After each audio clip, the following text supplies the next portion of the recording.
Kalau nggak ada Islam, siapa yang berani melawan? Apakah ada dalam catatan sejarah orang-orang yang bukan Islam melawan Belanda?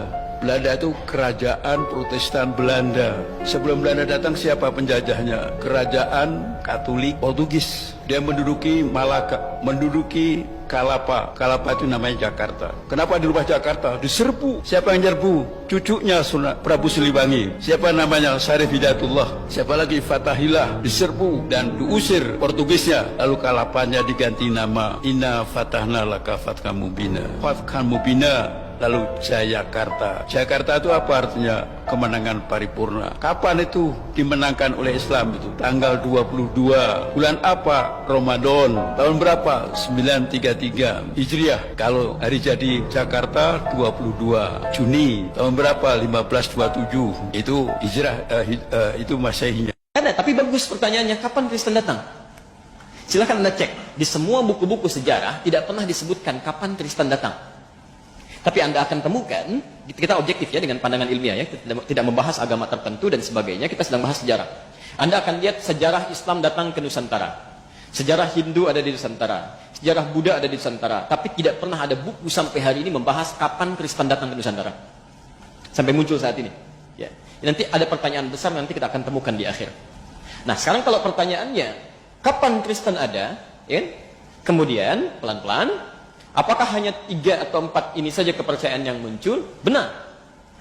Jadi saat hidup dalam keadaan 90% Muslim, ada Hindunya, ada Buddhanya, ada animismenya, ternyata merdeka Nusantara, nggak ada masalah. Artinya apa? Artinya, mohon maaf, ketika umat Islam mendominasi dalam skup kerajaan, pemerintahan dan sebagainya, keamanan, kedamaian itu luar biasa, nggak ada masalah, nggak ada ribut-ribut, ya. Dengan Hindu kompak, dengan Buddha kompak, gak ada masalah, silahkan cek. Jangankan yang di Nusantara, yang di Goa saja, ya di Goa Kekaisaran Sultan Mahmud, yaitu yang kompak dengan, maaf, arah ke India, ada Buddhanya, itu perdagangan biasa, gak ada masalah. Ya, saling terbuka saja, saling menghormati antar kepercayaan dan bisa nyaman ya dalam kehidupan bermasyarakat. Yang jadi persoalan ketika datang Portugis tahun 1511. Pertanyaan pertama, jangan berhenti sampai Portugis. Ini siapa Portugis ini? Dari mana mereka bisa datang? Siapa yang menyuruh mereka datang ke sini? Dapat dari mana informasinya? Nah, kita telusuri dulu sampai kita ketemu nanti aspek-aspek yang menjadikan banyak hal yang nanti berpengaruh dalam kehidupan berbangsa dan bertanah air kita sampai hari ini. Portugis datang tahun 1511 itu bukan tiba-tiba datang, Bapak Ibu sekalian. Itu ada asal muasalnya. Ya. Dimulai dari tahun 1494 terjadi satu perjanjian yang disebut dengan perjanjian Tordesillas. Ya, Tordesillas. Apa perjanjian Tordesillas itu?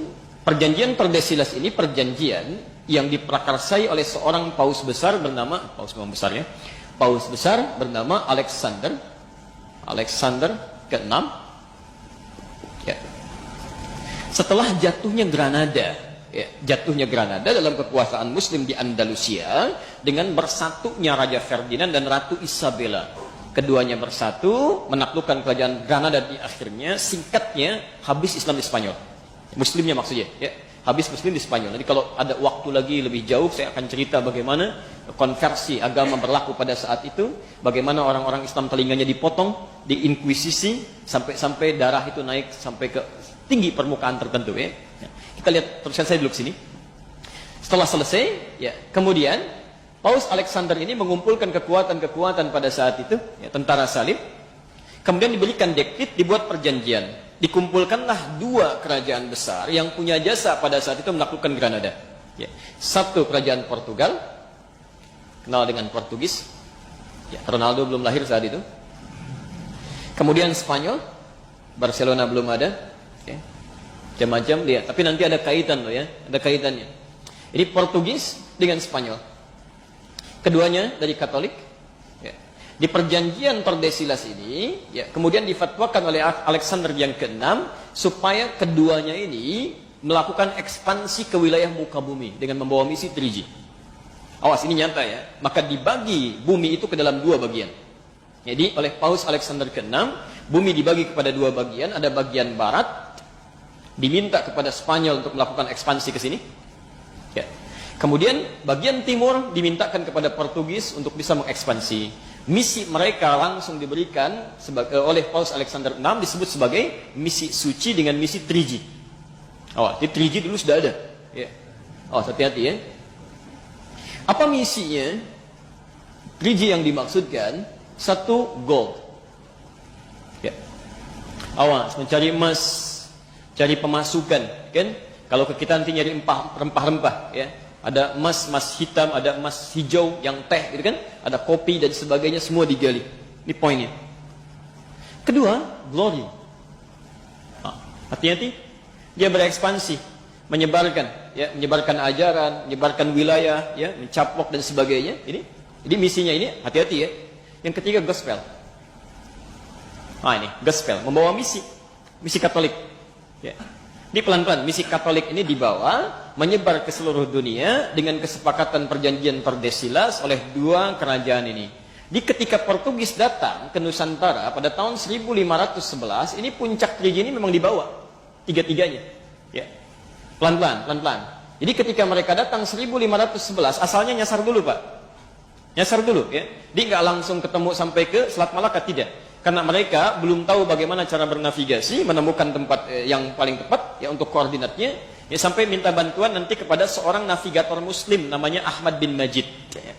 Karena tidak tahu ekspedisi apa yang akan dilakukan, di hire Ahmad bin Majid ini diminta untuk menunjukkan daerah, sampai kemudian tibalah kemudian di Goa. Ya. Di Goa ini diketahui bahwa pusat rempah-rempah ternyata bukan dari Goa, bukan dari India. Ini cuma transit saja. Ya.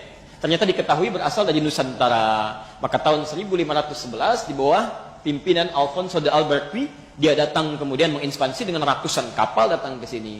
Ingat misi yang dibawa Triji ini.